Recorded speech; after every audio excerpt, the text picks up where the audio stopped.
Hi everyone. Please let me know if I'm audible and visible, and then we will start with this session.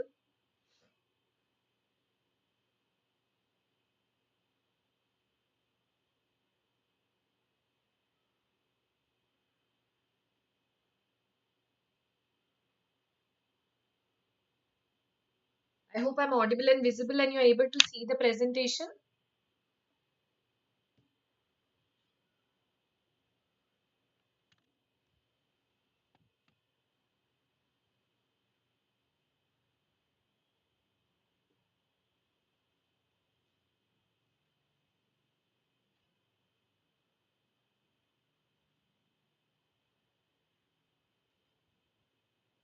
Please let me know if I'm audible and visible.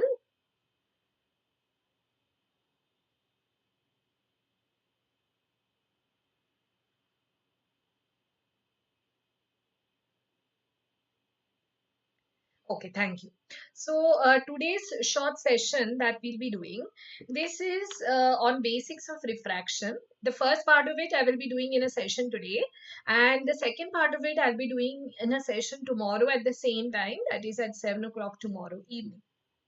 So now refraction is one of those topics which is important for whatever exam that you may be preparing for, whether it is for a university exam at the MBBS level, whether you are preparing for FMGE exam, whether you are preparing for NEET PG, INI, CET, or if the exam pattern changes and we have next PG, then also this is a topic that is very important, and this is very conceptual, and that's why it's one of those topics where traditionally students have a lot of difficulty. So I thought that in this short session we will discuss some basic concepts of refraction so that you will be clear in your basics, and when you read more of MCQs or maybe read more from any textbook, you will not have any problems, right? So that is the goal of today's session. But before we go ahead, let me just quickly tell you, those of you who are still not a part of our platform, do download the Unacademy app, and you have the option of enrolling for the different batches that are going on in the Plus platform. So now we are having this target NEET PG 2023 batch, which is starting in this June, and it will run for the next 9 months, and this is going to be a well structured batch where all the 19 subjects will have a complete and in-depth coverage. And in this we will have 6 months of subject wise teaching and then 3 months of high yield revision, right? And the good part is that in case you miss the live sessions, you have the option of listening to the recorded sessions, and PDF notes will be available for all the sessions. And once you become a part of the Plus platform, you have this access to the practice question bank, which has around 24,000 questions, right? So this is, those of you who are preparing for the NEET PG 2023, this is a good opportunity for you to learn all the topics right from the basics and prepare yourself completely, so that whatever is the exam, whether it is NEET PG or it is next PG, this is going to be useful for you, right? And for those of you who are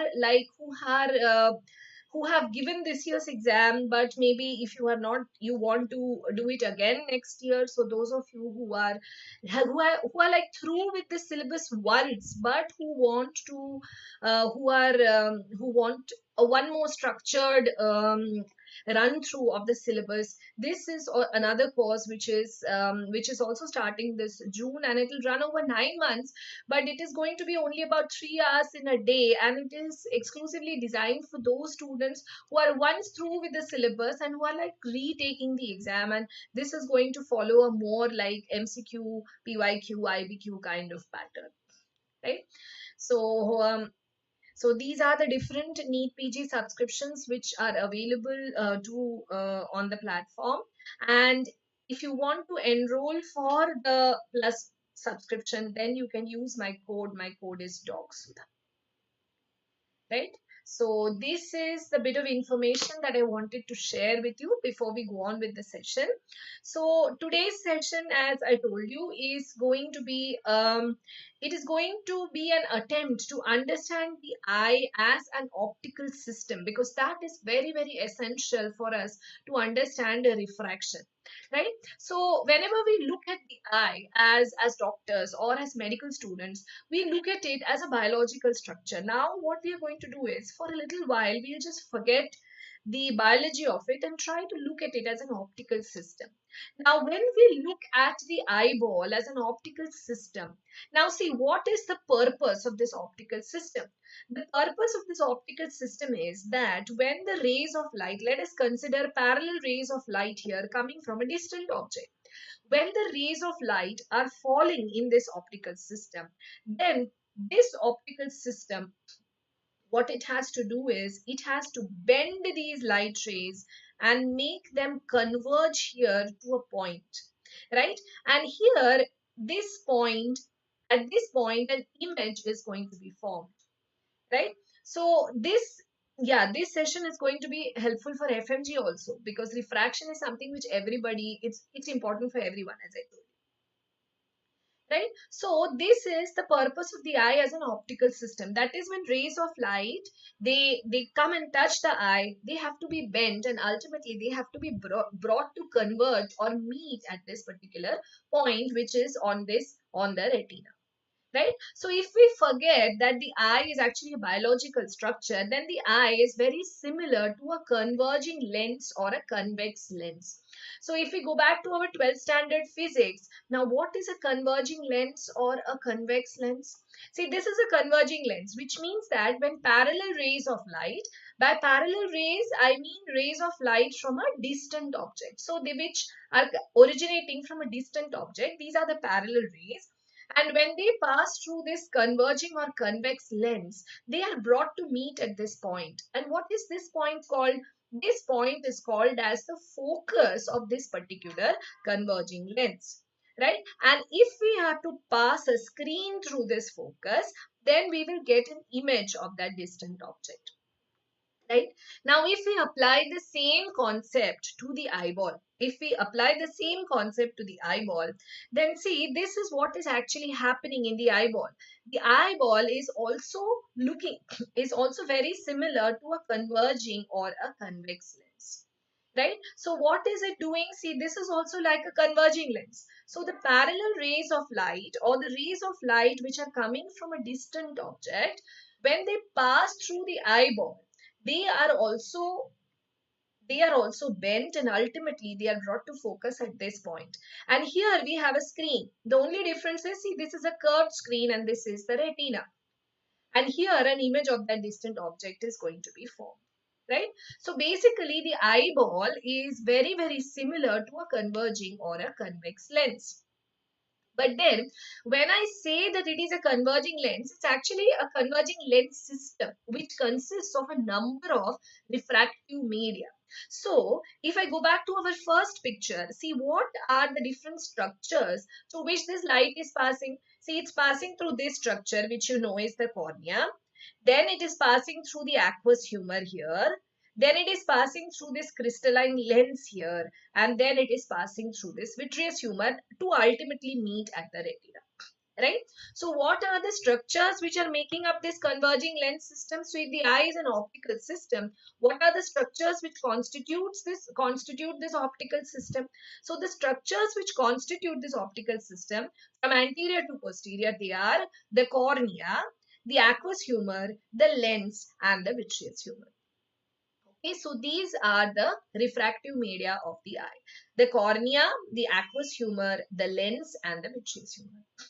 Now, when I talk about the eye as an optical system, I told you it's very similar to a converging lens. So if it's a converging lens, then obviously the lens will have some power also.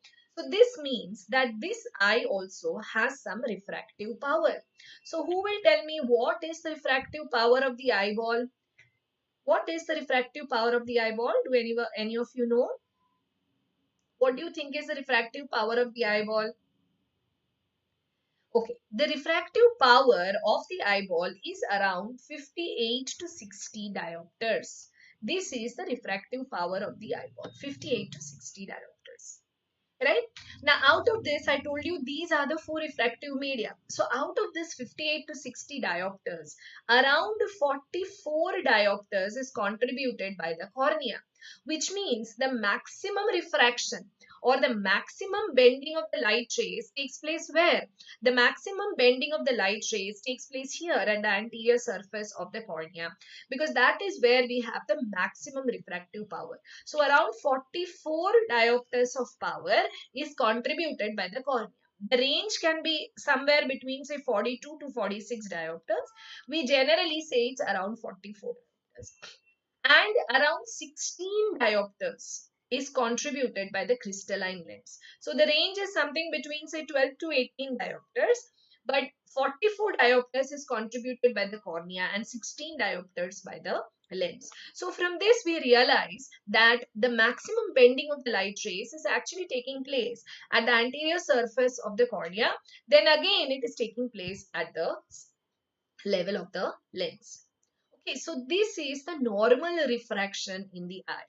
So just to summarize whatever I have told you till now, when we look at the eye as an optical system, it consists of four refractive media: the cornea, the aqueous humor, the lens, and the vitreous humor.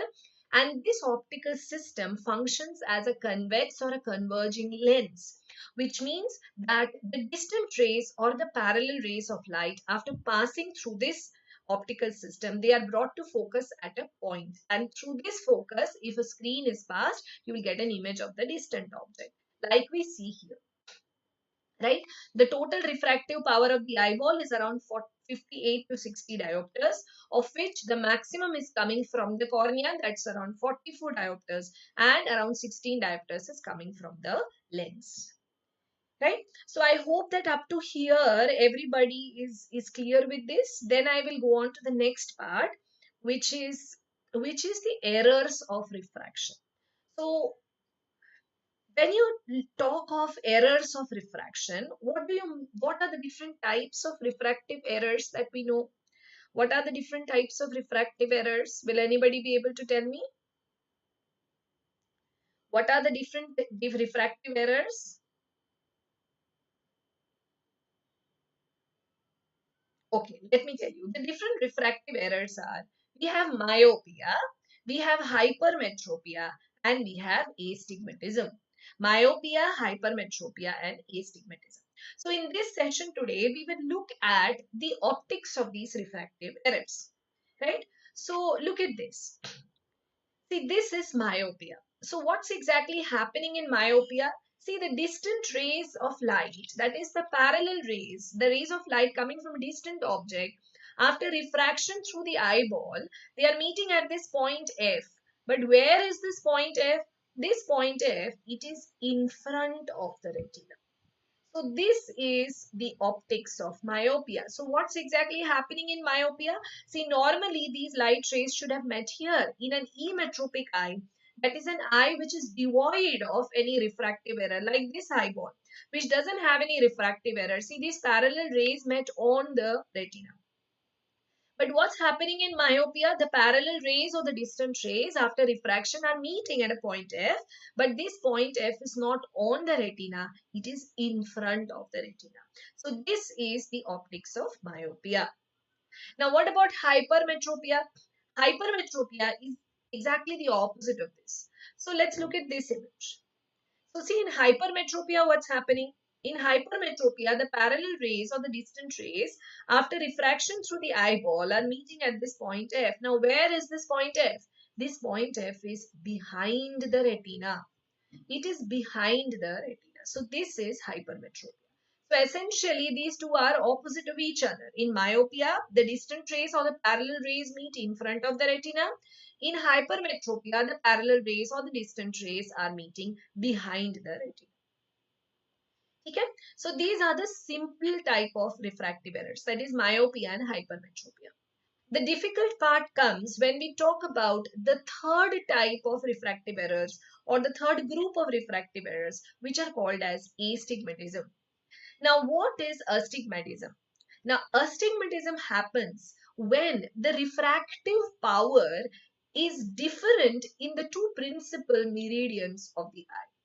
Now, what does this mean? For that, see, we consider the eyeball generally to be a perfect sphere like this. Now, if we have a perfect sphere, see, the vertical and the horizontal curvatures are equal. See, this vertical curvature and this horizontal curvature, they are equal. So V is equal to H. So if we consider vertical and horizontal to be the two principal meridians, then in this kind of a perfect sphere, this is a perfect sphere. In a perfect sphere, the vertical and the horizontal, these two curvatures are equal. So this means that in a perfect sphere, the refractive power, if this is an optical system, then if this is an optical system, then the refractive power in the vertical and the horizontal meridians will also be equal. Why? Because the vertical and the horizontal curvatures are equal. So if we have an optical system which is perfectly spherical, that is, if the vertical and the horizontal curvatures are perfectly equal, then the vertical and horizontal meridians, or the two principal meridians of the eye, they are going to have the same refractive power. But actually, the eyeball is not a perfect sphere. It looks something like this, or it looks something like this, which means that the V is actually not equal to H. The vertical and horizontal curvatures are not equal. So either the V will be greater than the H, or the H will be greater than the V, which means the vertical curvature will be more than horizontal, or the horizontal curvature will be more than the vertical. So what is the net result? If the curvatures are not equal, if the optical system is like this, where the two principal meridians, the curvature is not equal, then the refractive power will also not be equal. Right? So the net result is that because the vertical and horizontal refractive power, that is the refractive power in the two principal meridians, is not equal, instead of the light rays meeting at a single focal point, they will meet at two focal points. So in these kind of eyeballs, where the V and H are not equal, that is the two principal meridians do not have the same curvature and the same refractive power, instead of having one focal point, there will be two focal points. That is astigmatism. Okay, so when I show you the images, I think it will become clearer to you.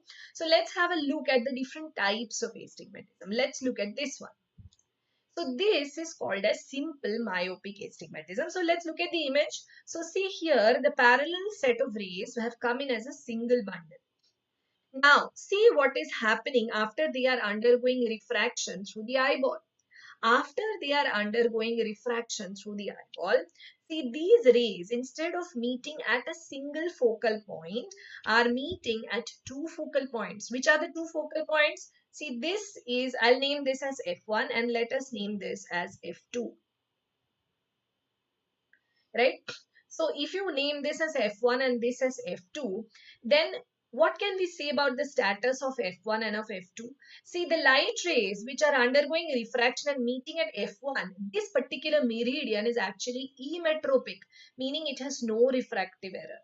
But the other meridian, which is where the light rays are meeting at F2, they are actually myopic. That meridian is myopic.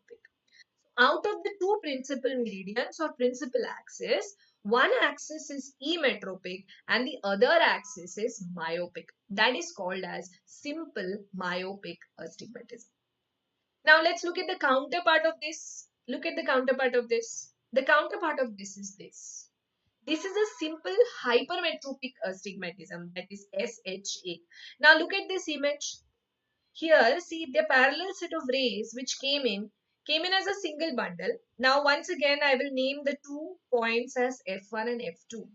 Now think, what is the status of F1 and what is the status of F2?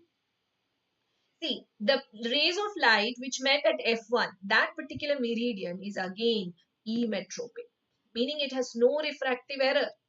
But what about the light rays meeting at F2? See, the F2 is behind the retina, which means that these light rays are hypermetropic, right? So here, one set of rays is emetropic and the other set of rays is hypermetropic, right? So this is simple astigmatism, right? So let me just quickly go through what I just told you. In simple astigmatism, out of the two meridians, one has to be normal, right? So see here in the first one, F1 is normal or emetropic and F2 is myopic. So we are calling it SMA, simple myopic astigmatism. Now in the counterpart, that is simple hypermetropic astigmatism, see once again F1 is normal.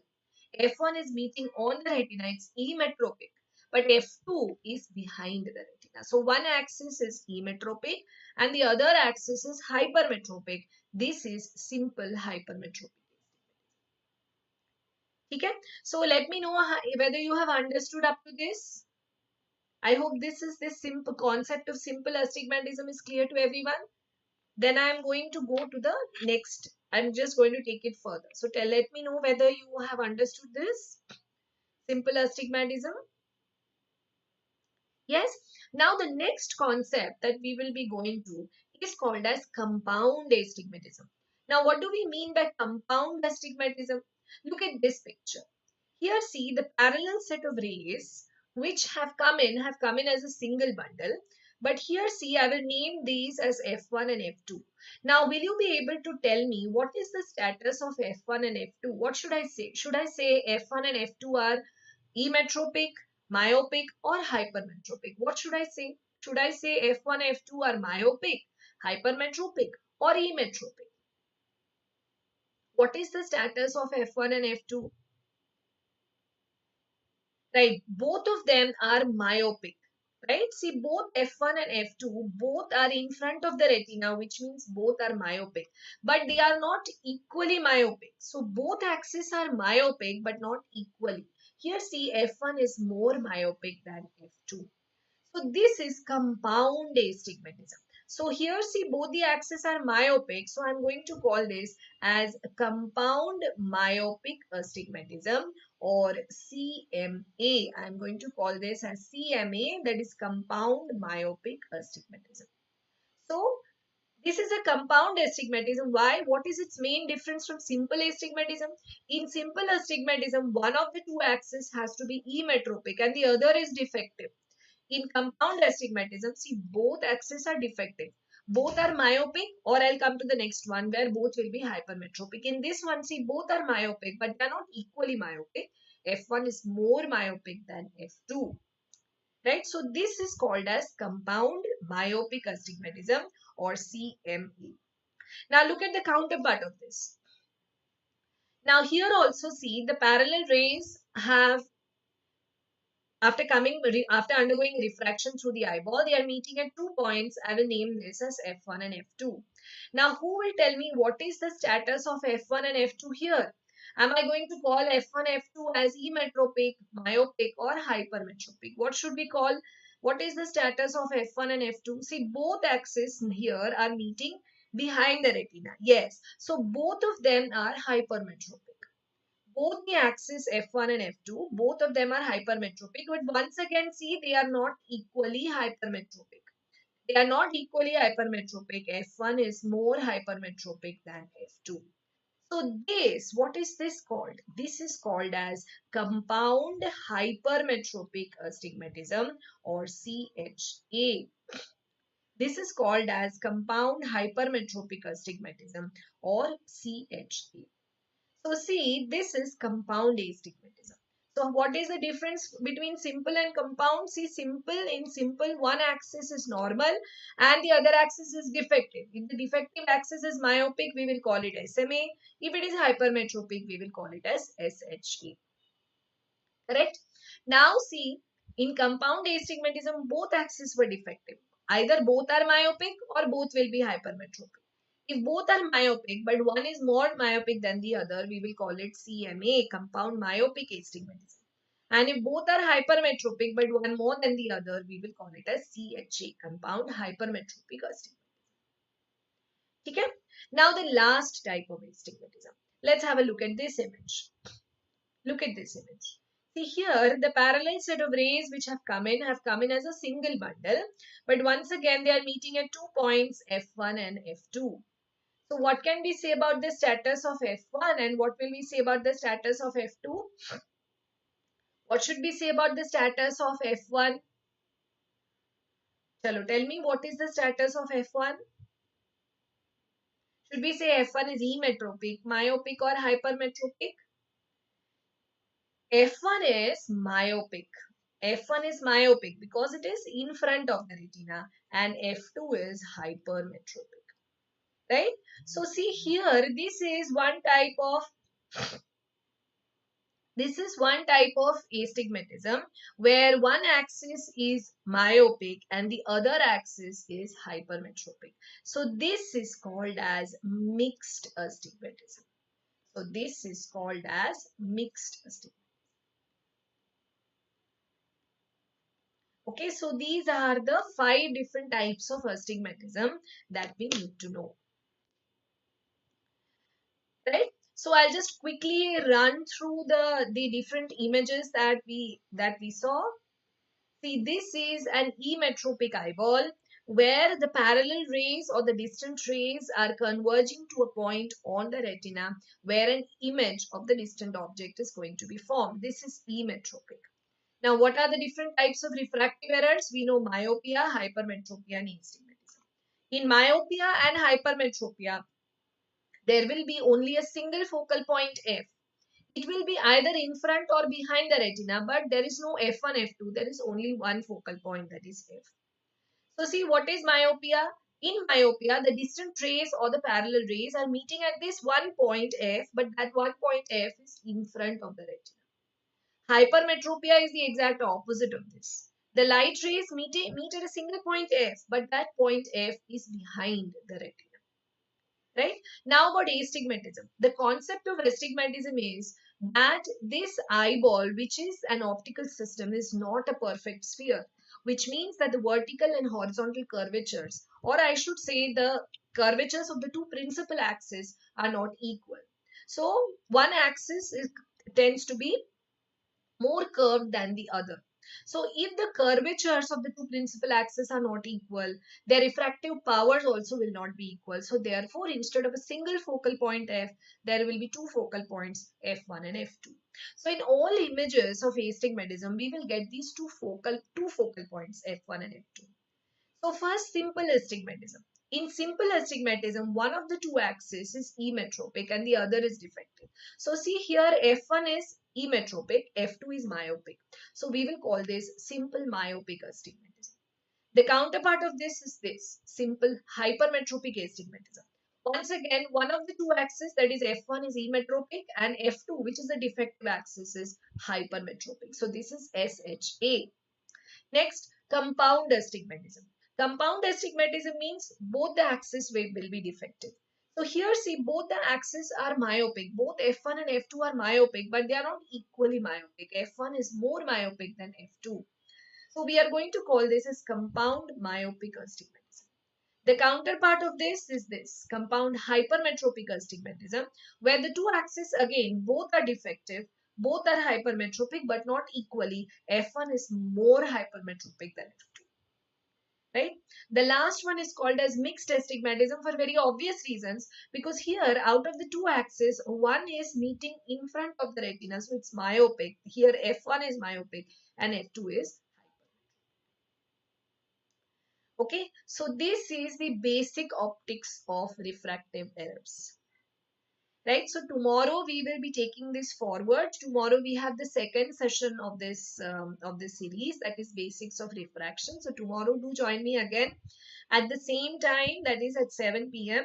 and there I will take you forward with some more basic points about refraction. So refraction is like one of the topics which is a must know for all students and for all exams. So it really doesn't matter what is the exam that you are appearing for, whether it is university exam, whether it is NEET PG exam, INI-CT exam, FMGE exam, doesn't matter. Refraction is something which you have to learn properly for everything. Right, so I hope that this short session was useful for you. Do join me tomorrow again at the same time, that is at 7 p.m. for the second session of this series, that is basics of. So thank you very much everyone. Bye bye and see you tomorrow.